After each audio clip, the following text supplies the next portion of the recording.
Hey, this is Courtney Sheffield, your recruiter's favorite recruiter, and this is Courtney's Corner. And today we have the Amber Lane, author. Girl, you do a lot, but I'm gonna let you dive into that later. Author of For the Love of Me, Finding Peace Within. You guys, I got about 5 copies. But when I tell you this book is so inspiring, it will really have you dig into yourself to identify like what's going on with me and loving you in the process. Amber, let's talk about this book. Let's talk about it. So For the Love of Me was birthed because, well, initially I was writing another book about my life, being a teenage mother. Okay. And I got pregnant at 16. I had my oldest at 17. Okay. He's now 18. So I was writing about that process, but then as I started just asking myself, like, God, what am I here for? Ooh, because that's heavy. This can't be my life. I wasn't born to just survive. I was born to thrive. So what am I doing wrong? And then that's when the epiphany came, like, hey, you're not loving yourself wholeheartedly. You're pointing to everybody else besides yourself. And a lot of that came from being a 16-year-old pregnant teenage mother. Everybody was telling me, you have to love your child first. My God. You have to put your child first.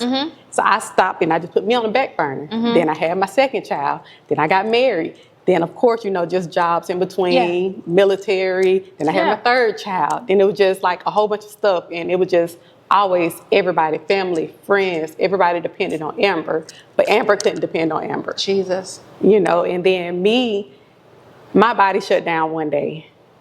And I had my family scared because couldn't nobody get in touch with me. I was so exhausted because I was never pouring into Amber, but I was always pouring out of Amber's cup to everybody else. Yeah. So that is what got me on my self-love journey. Girl, don't make me shout. Okay.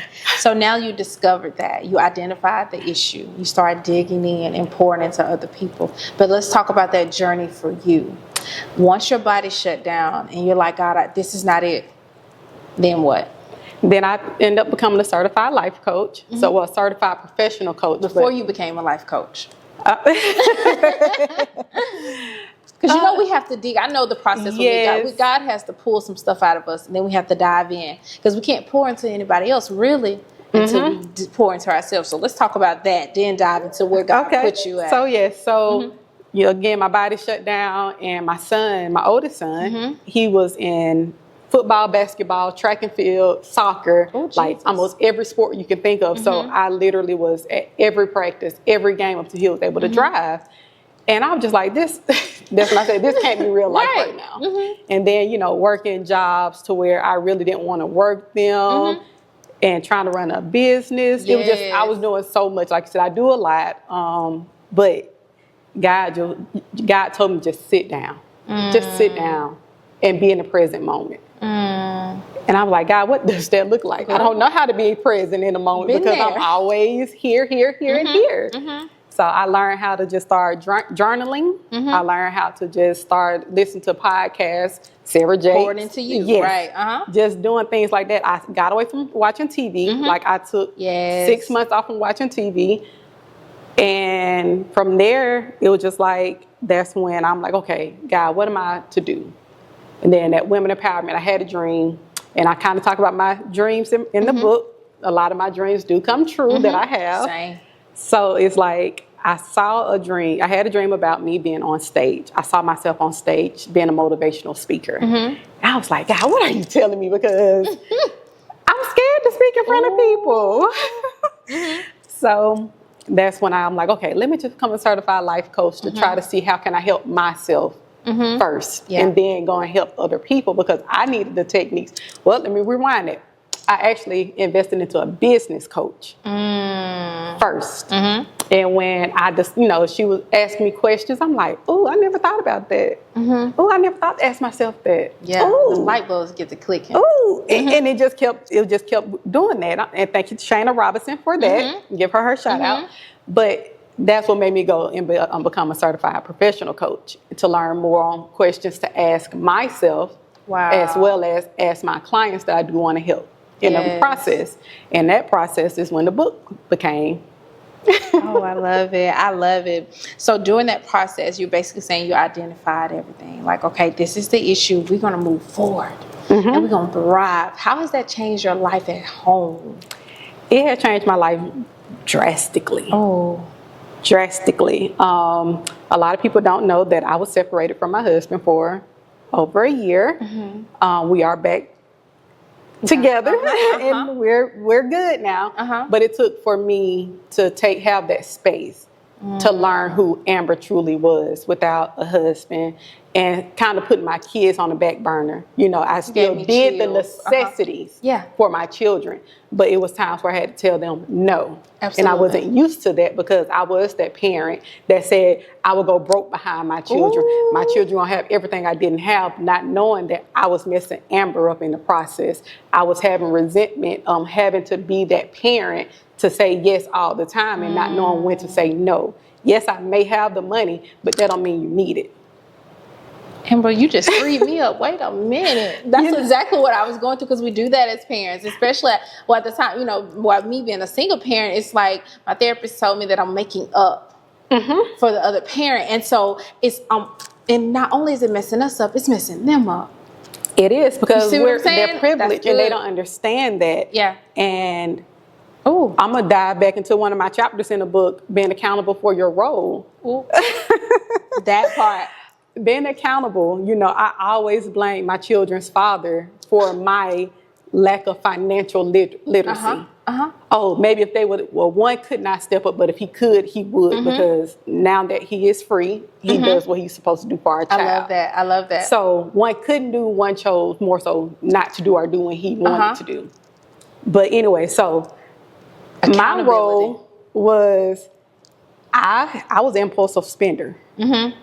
My kids wanted this, I wanted this, and I would just go buy it and not think about saving my money. Right. So it was always, well, if I had the help from the other parent, I wouldn't be in this situation. And God will shut you down quick. As I lived life and I made more money, got money coming in from my businesses, got money coming in from my full-time job, it was like, oh, I make way more money than I was 10 years ago, but what's going on? Why I'm still broke? Amber, stop talking about me. Stop talking about me, Amber. Still broke? You know, so I had to say that to myself so many times, and that's when it was like, my role is, it doesn't matter. It wouldn't have mattered if they would have helped out, because I still would have been that impulsive spender to where I still wasn't going to be able to save. It's a mind thing. It is. So that was one of, I had to put that in my book, because we have to be accountable for our role in every circumstance that we are faced. Every last one of them. Everything. And it's always something that we could have done differently. And yes, we cannot go change the past. But having conversations with the people that we hurt could help the past. Absolutely. Because just acknowledging, like, hey, I screwed up. Ooh. I see where I could have done better. That part. But I can't go back in time, but I can fix it going forward. Where can we start? But you have to acknowledge it to that person. Absolutely. Absolutely. Because I had to acknowledge that with my children. So I went to them, because, you know, kids, sometimes they see things and then they get upset. But I told them, I said, you can't be fully mad at that person. You got to put some of that anger on me, because it was a decision that I made as well. You know what I'm saying? So it's like, you really have to, accountability in every area, in business, relationships, friends, family, whatever the case may be. You have to take accountability for yourself in order for anything to change and for you to see a better outcome in any area. Definitely agree with that. Listen, okay, yes. So let's talk about another chapter. What chapter would you like to dive in? What was the chapter in this book that you really gave? I mean, I know your heart is all through this book, okay? But let's talk about something that really, because you know me, when you begin to journal and you look back and you see where God brought you from, or you can even, when you have that relationship with God, you see where he's taking you. What chapter in this book? I feel like it's chapter 3, Declutter Your Mind. Oh, bless it. Oh, I would listen to one, as I was writing this book, I had already had my book written out, but I had put a touch of this sermon that I heard from T.D. Jakes, Bishop T.D. Jakes in there. It was called The Blessed Test. I can't find it anywhere now. I don't know if they removed, but I cannot find it anywhere now. But he was basically saying God cannot bless dysfunction. And a lot of us, we operate in a lot of dysfunction in our mind. Why? Because we hold on to the anger that somebody caused us. We hold on to just any baggage, anything that we can just say, let's see, a parent walked out on us. We're going to hold on to that because we're going to try to be the victim in that situation. But you have Stop being different the victim. perspectives. Different Right. perspectives. Stop Yeah. being the victim. Forgive the person and live your life. Because as long as you're holding on and being unforgiving, Yeah. they have the power over your life. Yes, ma'am. And a lot of people don't understand that. Forgiveness is not about them. It's Forgiveness not. is not saying that they are not accountable for their role, because they are. But it frees you. You trying to be a minister or something? What you doing over here today, Amber? Was you on the stage talking to people? Was you a motivational speaker, or what was you doing? That is a where I'm motivational going. speaker, or were you a minister? Okay, Neither one, but I feel the anointing. Okay, let's just say that.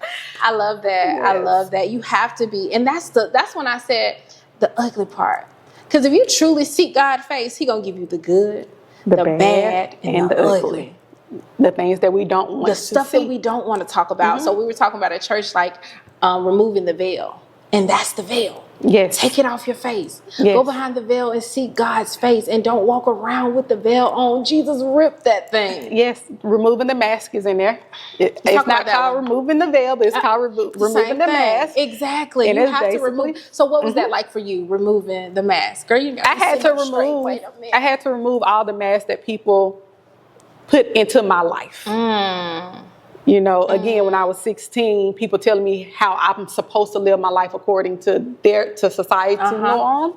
No, I had to learn how to live to my norm, my values, my traditions, not because my family have certain traditions, not because my family have certain values. I had to get away from their values because their values was based on their time. My values based on my time and my morals. Absolutely. So I had to learn how to remove the mask that people put into me, and that I adapted and I accepted. I was just gonna say that because sometimes we accept that. Yes. We accept it. Like you hear it for so long, because with me having 4 kids, like I think I used to, I'm doing it more, but I used to beat myself up the most. And we do that, and it's important for us to reach back to that generation. If y'all don't get this book, I'll buy 10 more. Because we got to get this book out there, because these things are very important, because sometimes you don't talk about it at home. Sometimes it's not talk about it. You don't get the chance to talk about it at home, but we need this. Not just us young girls, but young boys need to unmask as well. Yes. Okay, now Yes. keep going. But yes. So how can they find this book? So it is on Amazon. Not Anchor. That's my website. But Amazon is For the Love of Me, Finding Peace Within, Amber Lane, for the author to pull up. And then you can also go to my website to get your autographed copy for anchorwithamber.com. Okay. Yes. So Amber, before we leave, what is your favorite? What is one of the favorite things that you love to say to yourself about loving yourself? What is one of your favorite affirmations? Self-love isn't selfish. It's essential. One more time for the people. Self-love isn't selfish. It's essential. We all need self-love. Okay. Boundaries. Yes. Because I was going to go, but we're going to stay right here. Boundaries. Let's talk about how important those boundaries were. Oh, boundaries, they were hard for me because I was a yes person. I could never tell anybody no. So for me, it was one of the toughest, I would say, thing that I had to put into place in my life. Because again, everybody depended on Amber. Yes. Amber this, Amber that. So it was like, okay, look, y'all, I'm no longer doing this, because I'm finna put boundaries up. You have to respect my boundaries, and I'm gonna respect yours. Yeah, and that's what the thing. I have boundaries, but you're gonna respect mine. I'm gonna respect yours, and you're gonna respect mine. Yes, and a lot of people get boundaries mixed up. They think it's like a brick wall. It's not a wall. It's just more of a line. You know, a line that everybody just can't cross. It's not a wall. We're not putting walls up when we set boundaries. It's just a line. You know, because people still can kind of get in depending on that person. But I always tell people, don't let not one person in that cross that line, because once you let that one person, then somebody else going to eventually slip in. Then it's going to, you breaking your boundaries at this point. Business about Stand on yourself. business, yes. About yourself. I love that. So even with the kids, because you know that's kind of a hard thing for us mamas. But now, oh no, ma'am. I said what I said. No, ma'am. Did you hear me? But now for me, no, ma'am. My children, they know. Don't play. Do not play with me. I have quiet time to where do not bother me. If my door is shut, do not come in my room because I'm taking that time for me. Yeah. If I'm reading a book, do not ask me a question because I'm not going to hear you. So my husband, he asked me a question I was reading. He didn't understand my boundaries because, again, we had just got back together. So my daughter said, oh, she's not going to answer you. Oh, bless it. Oh, bless She's it. reading something. This is her quiet time. So they can't even say, excuse me? No. Oh, okay. No. It can wait because if I'm here this whole time, you didn't ask me this question, then don't interrupt me while I'm in the process of working on anything. Okay. I love that. She ain't playing with y'all. She ain't playing with y'all. But they know I love them. That's my next thing. I was just about to say, what people don't realize is I'm doing this so I can better love and serve you. Mm-hmm. If I don't take this time out to take care of me, I'm not going to be able to take care of you. Yes, and they do see it. Of course, they're children, Absolutely. So they're still it's still Absolutely. Some rough places and space for them. I try not to force my beliefs on them because I know how it is. I do encourage them Absolutely. to kind of follow my footsteps because the direction I'm going in is in a positive direction. I'm not going to lead you wrong, but I'm trying not to force it to where they have resentment or feel as if they have to follow into my footsteps. So, they have my book. If you read it, you read it. Yes. Yeah. If you read it, you read it, but I'm not going to force you to read it. Because when you do read it, I want to be on your timing so you can get everything that you need from it as my children. I love that, girl. So, yeah. Girl, Amber came in here and shook some stuff up today. So, Amber, I want you to tell the people, first, I thank you for your yes, because I know it wasn't easy. I thank you for pushing through every time when you wanted to quit, because people don't understand in your winning season or when God is birthing something in you, they just see the outcome. They don't see the struggle. They don't see the process. They don't see the warfare. So I commend you. Whew. Since you said that, go ahead. I was trying not to say it because I get very emotional. So I'm trying not to cry. But the title of the book actually came from, of course, learning how to love myself. But 2021, I had 3 family members diagnosed with cancer. And in their journey, especially my Uncle John's journey, he ended up passing away last year, February 29th of 2023. During his journey with cancer, he had to stop working. And his job told him if he's not back in within a year, they would have to get rid of his position. He gave them over 20 years. You dedicated 20 years of your time away from your family to a job who could not understand your situation that you had no control over. And to be easily disposable like that, and to just see him start doing things for himself more. He started loving him. And at this time, I was already going through my journey. I was already writing the book. The book was almost done. I just didn't have a title for it. I couldn't find my title for nothing until he went through his journey. And when he started loving himself, buying the cars that he wanted, going to church, spending time with his family more, getting on a better shift, he started pouring into himself. And then my mom also is a breast cancer survivor. And her journey looked almost the same. She said, I'm going to start doing more for me because it should not be that because I'm diagnosed now I want to live my life. In my job, I was already living my life to the fullest, and I'm still living my life to the fullest. Live it, girl. For those who don't know, I'm also going through cancer myself. I have my own journey that I'm dealing with, which I was diagnosed November of last year. So the title of the book is really given to my family.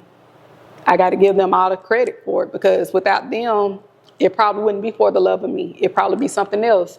But because their journey, it did inspire my title. So.